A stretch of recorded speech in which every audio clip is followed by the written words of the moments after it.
Brigitte Lahaie, Sud Radio, c'est l'instant Sexy News. Eh bien, Arthur Vernon, nous retrouvons Philippe Breneau, qui n'est pas seulement psychiatre, qui est également anthropologue, sexologue, éditeur, écrivain et chroniqueur, avec nous tous les vendredis. Mais bien sûr, Brigitte. Bonjour, avec Philippe. Grand plaisir. Bonjour, Brigitte. Un plaisir que nous partageons volontiers. Eh bien, de quoi vais-je vous parler aujourd'hui? Je n'ose pas le dire. J'ai donné un titre qui est Pédophilie alibi. Eh bien oui, Brigitte, on peut s'interroger. La pédophilie, et je dirais même et la pédopornographie, sont deux termes qu'on entend sans arrêt, qu'on reçoit même dans nos boîtes mail. Encore ce matin. Pas moi, alors je ne dois pas avoir les mêmes sites que vous.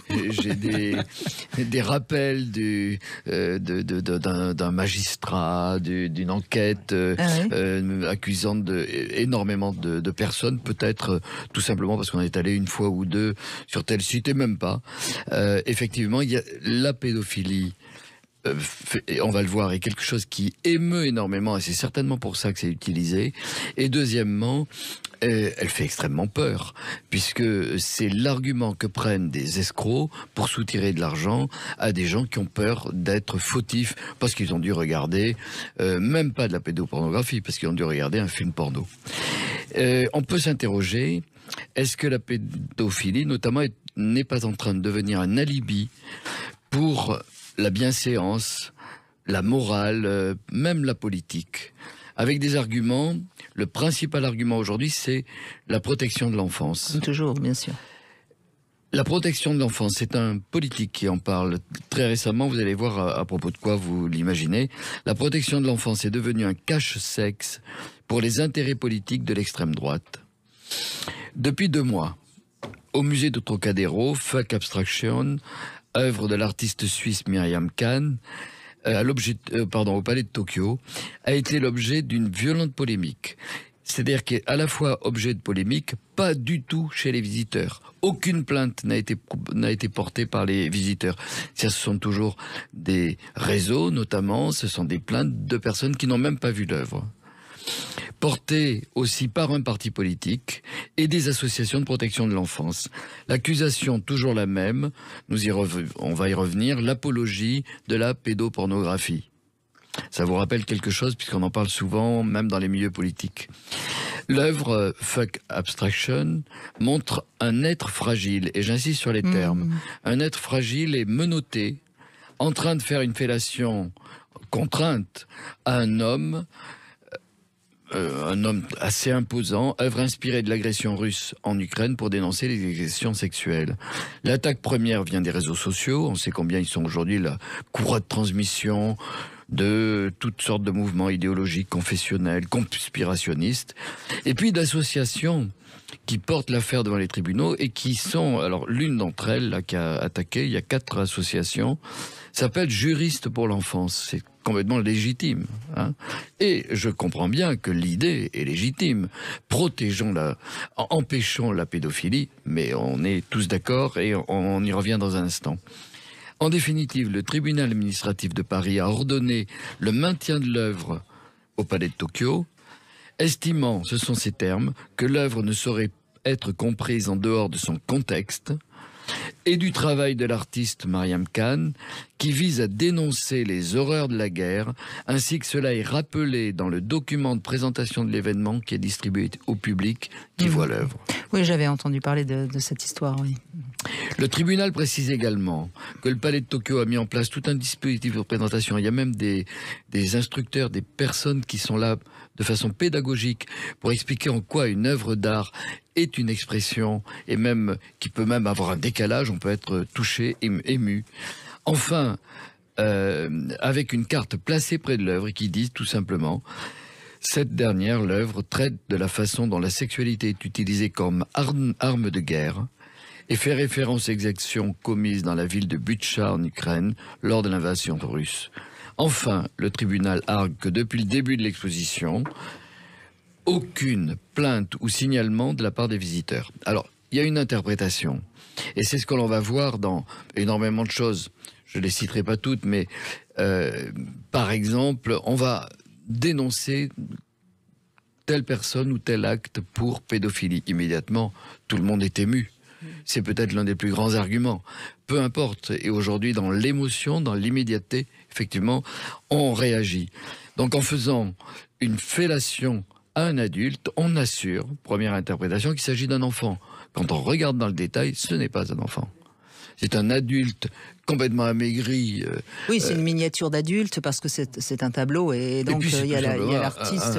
Un adulte en très mauvais état, sûrement torturé, ainsi de suite, faisant fi du contexte pédagogique.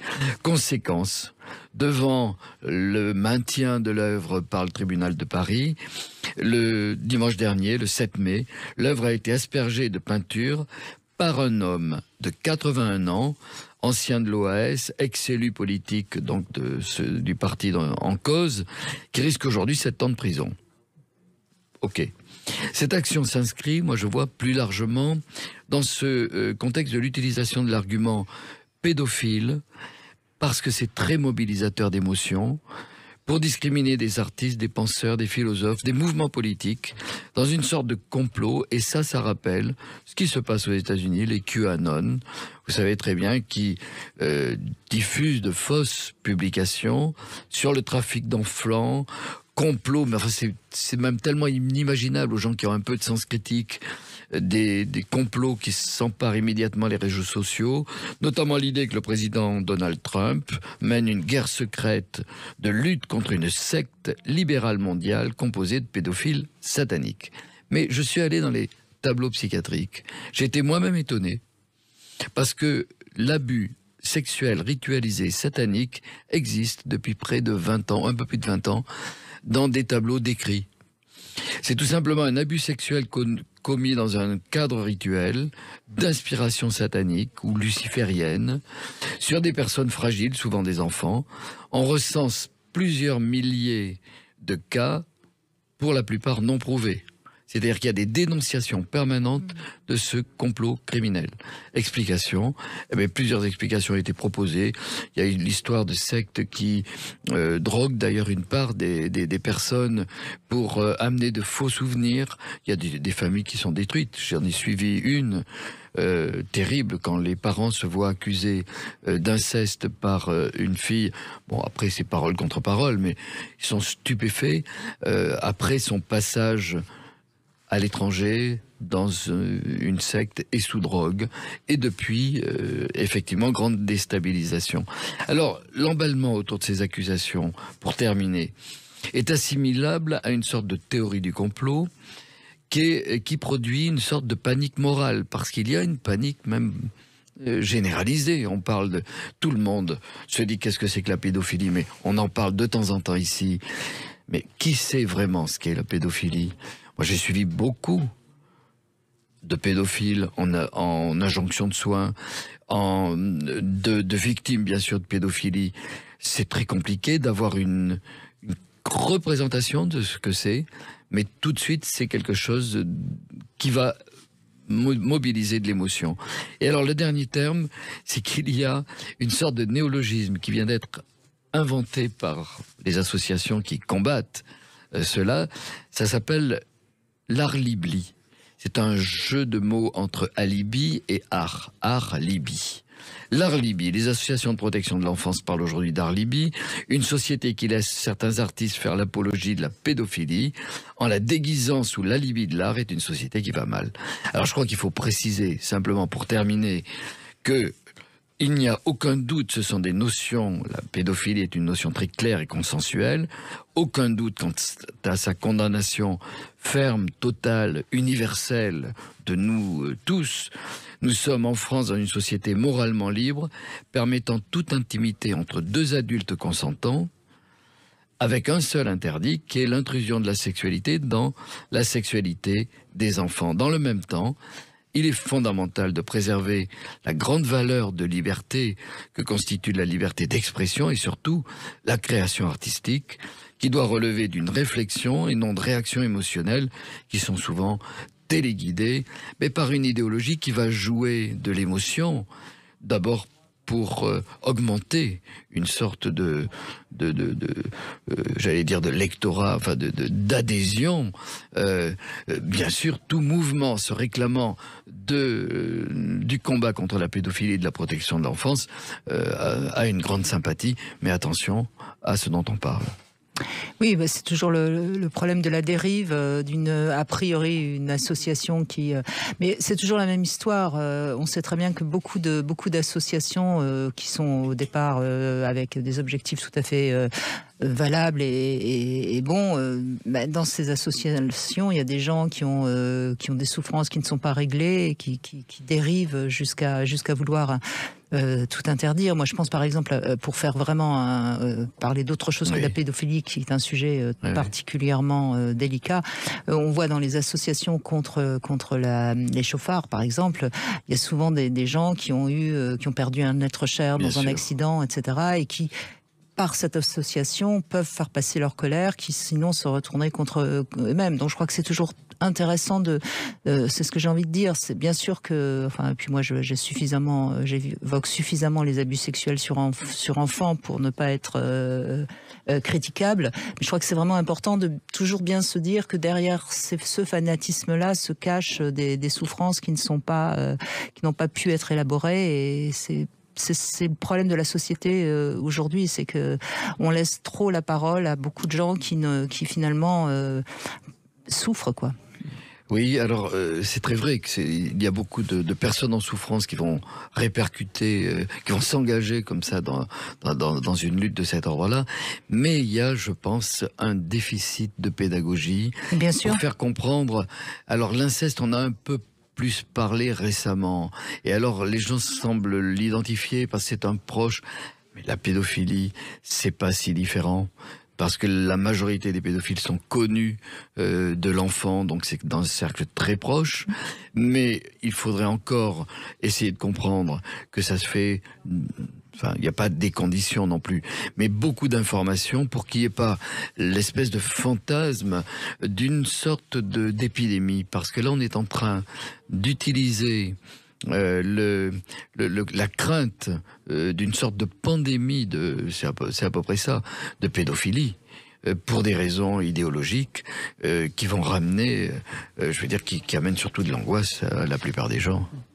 Oui, moi je suis 100% d'accord avec ce que Philippe Bruno vient de dire, et effectivement c'était très utile de faire cette analyse qui permette de voir les sous-jacents parfois d'une forme de sensationnalisme qui consiste à reprendre en boucle des informations qui devraient passer sous les radars, comme Brigitte l'a dit, parce que certaines associations sont dans cette fonction, et pourquoi pas, on va pas le reprocher aux associations, elles font leur job, donc comme ça elles voient quelles sont les limites, elles fixent elles-mêmes les limites.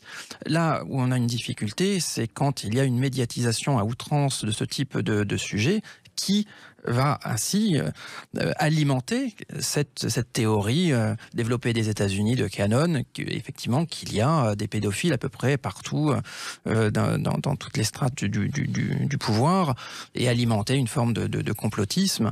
Et puis derrière, en réalité, s'attaquer effectivement à la liberté artistique. Alors l'une des grandes différences entre, on va dire, avant et maintenant, c'est la caisse de résonance des réseaux sociaux qui font que même si les grands médias n'y vont pas, les réseaux sociaux vont essayer de propager la nouvelle, et c'est vrai que c'est une nouvelle un peu sensationnaliste. Donc, oui, mais les grands médias ont un peu tendance aussi à être dans le sensationnel de plus en plus. Exactement. Je trouve qu'on a une dérive comme ça. Pour des problèmes d'audience, souvent. Oui. D'audience, oui, bien sûr. C'est une dérive, voilà. Et l'art doit rester très libre. Et ce concept d'art libi, c'est intéressant d'avoir créé ce mot, mais en réalité, oui, c'est l'art libre en numéro 1. Voilà, exactement.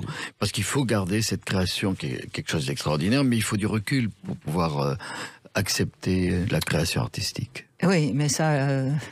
Le recul et la culture, c'est un petit peu en perte de vitesse aussi, Philippe Bruno. C'est pour ça que c'est important dans cette émission de continuer à essayer de parler de sexualité et d'éduquer tous ceux qui nous écoutent, parce qu'en effet.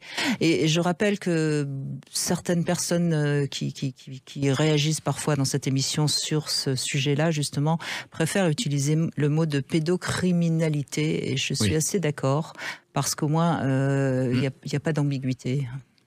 Voilà. Et représenter ne veut pas dire promouvoir. Quand on parle d'art, parce qu'on représente quelque chose, qu'on est en train de faire une promotion de quelque chose. Je pense que l'exemple est flagrant. C'est une personne qui, là, ici, voulait dénoncer les exactions de la guerre en Ukraine. Elle n'était pas en train de faire la promotion d'un acte qui n'est d'ailleurs même pas de la Mais c'est ceux qui ont vu dans ce tableau de la pédophilie qu'il faudrait peut-être aller voir un psychiatre, là. Hein, excusez-moi, Philippe Renaud, mais... c'est vrai qu'il y a des dérives et c'en est une. Peut-être que s'ils voient de la pédophilie partout, c'est qu'ils ont peut-être des fantasmes peut-être inconscients, mais pas si inconscients. Ou comme vous dites, qu'ils en ont souffert. Voilà, donc... c'est possible aussi. Donc un petit travail sur eux-mêmes, ça serait bien. Bon, on va faire une petite pause et puis on va continuer à évoquer la sexualité d'adultes consentants justement avec Diane.